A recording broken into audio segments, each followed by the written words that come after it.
पिछले 20 सालों से ज्यादा से वर्ल्ड का आईटी हब कहा जाता है इंडिया को। 80 लाख करोड़ का ये फील्ड है।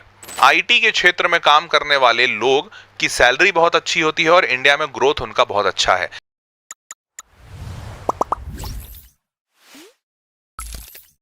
कंप्यूटर साइंस इंजीनियरिंग तो ये एवरग्रीन ब्रांच है। सारे लोग जानते हैं कंप्यूटर साइंस, भैया कंप्यूटर साइंस मतलब कंप्यूटर की पढ़ाई, सॉफ्टवेयर की पढ़ाई। तो यहाँ पर भाई इंडिया, आपको बता दूं, इंडिया आज से नहीं पिछले 20 सालों से पिछले 20 सालों से ज्यादा से वर्ल्ड का आईटी हब कहा जाता है इंडिया को। पूरे वर्ल्ड में सबसे ज्यादा आईटी का काम, इंफॉर्मेशन टेक्नोलॉजी मतलब कंप्यूटर साइंस का काम इंडिया के पास होता है। आपको ये बात पता है? एक इंटरेस्टिंग बात बताता हूं। इंडिया का जो जीडीपी है वो करीबन $4 ट्रिलियन का है। $4 ट्रिलियन, $4 ट्रिलियन, ठीक है, इतने का जीडीपी है। इस $4 ट्रिलियन के जीडीपी में करीबन 27% या 30%, एग्जैक्ट फिगर मेरे को नहीं पता है, मैं मोटा मोटी 25 मान लेता हूं, 25% जीडीपी का कंट्रीब्यूशन, 25% सिर्फ आईटी सेक्टर से आता है।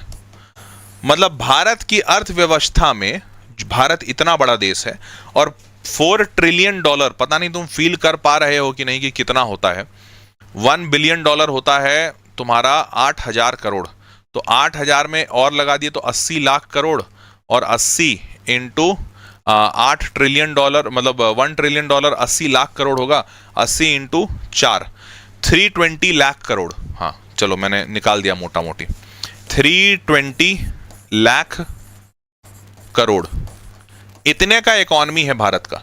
और इसमें से 25% अगर आईटी कंट्रीब्यूट करता है जीडीपी का, मतलब आप मान सकते हो कि 80 लाख करोड़, 80 लाख करोड़ का बिजनेस इंडिया में आईटी से आता है। और इसका मेजॉरिटी परसेंटेज वर्ल्ड मतलब बाहर के देशों से भारत में आता है।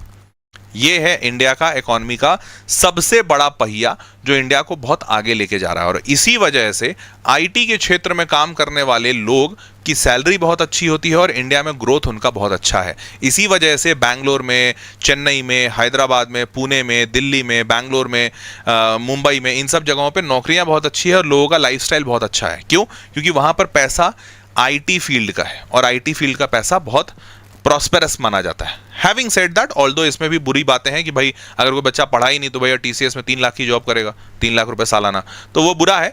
बट यहां पर अगर आप काबिलियत ले लेते हो तो इतना कैपेसिटी है इस फील्ड का, 80 लाख करोड़ का ये फील्ड है। समझ पा रहे हो? अब तो यहां पर किन किन जगहों पर अपॉर्चुनिटीज हैं। अगर आप एक सॉफ्टवेयर डेवलपर होते हैं, आपके पास बहुत अच्छी अपॉर्चुनिटी है। अगर आप अच्छे सॉफ्टवेयर लिखते हैं, अगर आप अच्छा कोड करना जानते हैं, you have plenty of opportunities. Computer systems engineer हैं, वेब डेवलपर हैं, हार्डवेयर इंजीनियर हैं, और इसके तरह से और बहुत सारी चीजें हैं। कंप्यूटर साइंस में जब आप घुसोगे तो आपको समझ में आएगा बहुत अपॉर्चुनिटीज हैं। बट ये अपॉर्चुनिटीज अगर आप काबिलियत हासिल रखते हो तो कंप्यूटर साइंस में, मतलब मैं आपको ये बताना चाह रहा हूं कि ये वो फील्ड है जिसमें इतनी कैपेसिटी है कि आपको करोड़पति नहीं अरबपति बना सकती है। बस आपको भी वो मेहनत करना पड़ेगा। जैसे देखो कई सारे ऐसे फील्ड होते हैं, जैसे मान लेते हैं होम साइंस या मान लेते हैं फूड टेक्नोलॉजी। अब फूड टेक्नोलॉजी में तुम चाहे जितना भी कर लो, बहुत कम चांसेस हैं कि तुम एकदम अरबपति करोड़पति ऐसे बनोगे। बट इस फील्ड में पैसा इतना है कि अगर तुम थोड़ा भी अच्छा कर रहे हो तो तुम लाखपति करोड़पति बहुत आराम से बन जाओगे। तो ये बस अंतर है। हर जगह मेहनत तो करना ही पड़ेगा, बिना मेहनत के तो आप कहीं कुछ नहीं बनेंगे। लेकिन कोई ऐसा फील्ड है जो बहुत रिवॉर्डिंग है तो कम मेहनत में आप ज्यादा आगे चले जाएंगे। कोई फील्ड ऐसा है जिसमें रिवॉर्ड्स कम है तो आपको बहुत मेहनत करना पड़ेगा आगे जाने के लिए। ठीक है, ये अंतर है। And hence computer science engineering is a very good field. Clear? तो यहां पर भाई बहुत अच्छे अच्छे पैकेजेस लगते हैं। जैसे हाईएस्ट पैकेज जो है किसका गया है, ये आईआईटी कानपुर खड़गपुर, एक मिनट, टॉप, अच्छा सारे आईआईटीज में 2 करोड़ पर एनम का पिछले साल का है। ये डेटा थोड़ा सा अपडेटेड मैं नहीं ला पाया। और एवरेज सीटीसी भी कंप्यूटर साइंस में 34 लाख पर एनम का है।